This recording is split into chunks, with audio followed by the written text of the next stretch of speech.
Our presentation is on corruption diverts in the US education system through a rent-seeking or public choice framework. The timeline scale of how we're going to move through this PowerPoint would be talking about corruption, then misallocation, then to weak public services and infrastructure, and then to slower growth.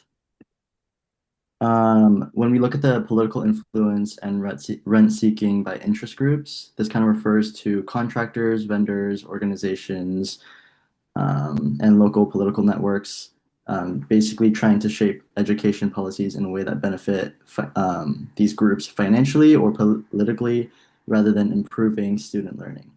So rent seeking is just the goal to gain advantages like funding without creating real value. And public choice theory is are policymakers responding to incentives, so organized groups with resources can have outsized influence. When these interest groups successfully influence policymakers, the next step is policy capture. Policy capture happens when the rules of the system are designed in ways that benefit certain actors instead of improving the education system overall. So, for example, funding formulas might allocate resources in ways that protect specific districts or programs. Procurement rules may also be written so that only certain vendors qualify for contracts. And when oversight is weak, these policies allow favorite actors to benefit financially. At this stage, political influence becomes embedded in the structure of the education system. Once policy capture occurs, the result is often misallocation of education budgets. Instead of funding being directed towards improving classrooms, teachers, or student support services, resources may be spent on overpriced contracts or politically favored programs. Another example is patronage hiring, where individuals are hired based on political connections rather than their own qualifications. Because these programs benefit influential groups, they often remain in place even if they are inefficient. So far we've discussed how political influence can lead to policy capture and misallocation of education budgets. From an economic perspective, this creates inefficiency in public spending. Public education funding is meant to be invested in areas that generate the greatest social benefits, such as improving teacher quality, reducing class size, or supporting student learning. However, when funds are diverted towards inefficient contracts or politically motivated programs, these resources are no longer being used where they have the greatest impact. So this basically reduces the overall return on public investment in education and weakens the ineffectiveness oh, and weakens the effectiveness of the education system. So this inefficiency is what ultimately leads to the next issue discussed in our presentation, which is that fewer resources actually reach classrooms. So reduced share of fundings reaching the classrooms. When resources are diverted upstream, less funding remains for direct learning inputs like teacher salaries, materials or technology, and tutoring. So educators on average spend anywhere between $500 and $900 of their own money on school supplies.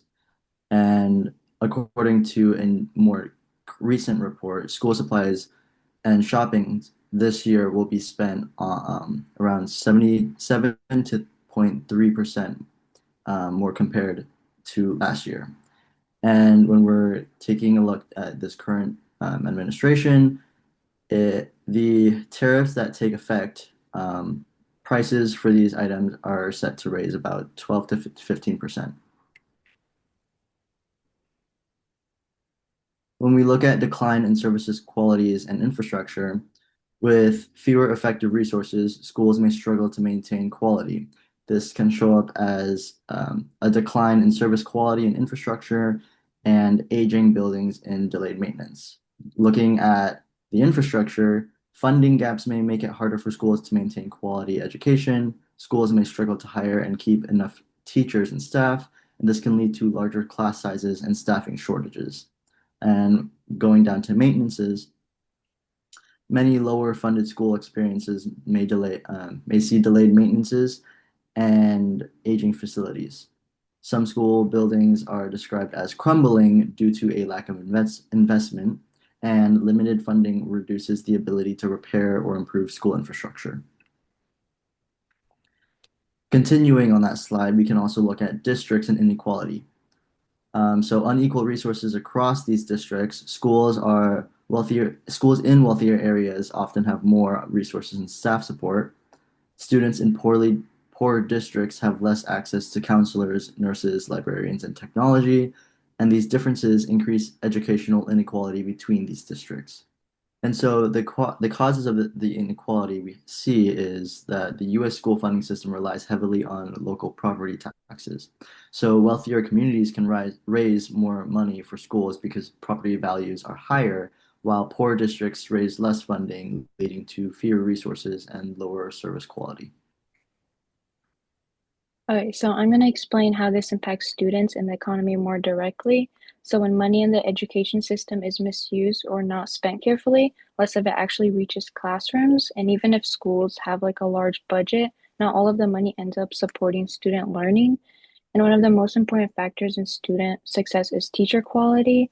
And there's a lot of evidence that shows that students who have strong teachers tend to do better in school or are more likely to attend college and often earn more later in life. But when schools don't have enough resources, it can be harder to hire or keep strong teachers, and classrooms might not have the support students need. And because of this, education plays a really important role in building what economists call human capital. Human capital basically means the skills and knowledge people gain through education that help them succeed in jobs and careers. And so when education quality goes down, the development of those skills can also weaken. So human capital is important because it directly affects how productive people are in the workforce. So when people receive a strong education, they develop skills that help them solve problems, think critically, and adapt to new technologies or changes in the job market. Higher levels of education are also linked to higher lifetime earnings. People with more education and stronger skills usually have more job opportunities and tend to earn more over time. But human capital isn't just important for people, it also benefits the entire economy. A workforce with strong skills helps businesses grow, improve productivity, and supports innovation. However, when the quality of education declines, students may not develop these skills as strongly. And so over time, this can create problems in the workforce because employers may struggle to find workers with the skills they need. So this is where the bigger economic effects start to show. Economic growth depends a lot on the skills and knowledge of the workforce. And when workers are well educated and highly skilled, they tend to be more productive and can contribute more to businesses and industries. Human capital also plays a key role in innovation. Skilled workers are more likely to develop new ideas, technologies, and solutions that help the economy grow.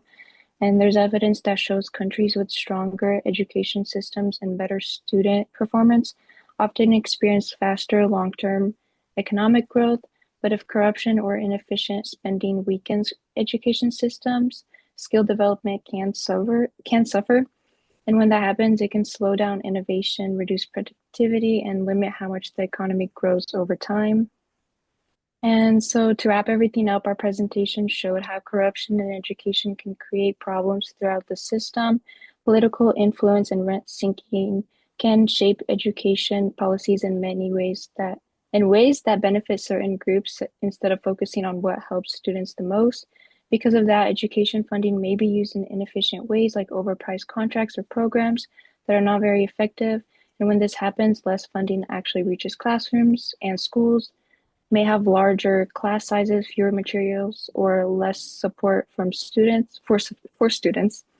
Over time, this affects the quality of education students receive and the skills they develop. And those skills, which economists call human capital, are very important because they affect how productive people are in the workforce. And when human capital development weakens, the effects don't just stay within schools, it can also slow economic growth. And so corruption in education isn't just a fairness issue, it can also have a long-term effect on the strength of the economy. And that's all we have. All right. Thank you.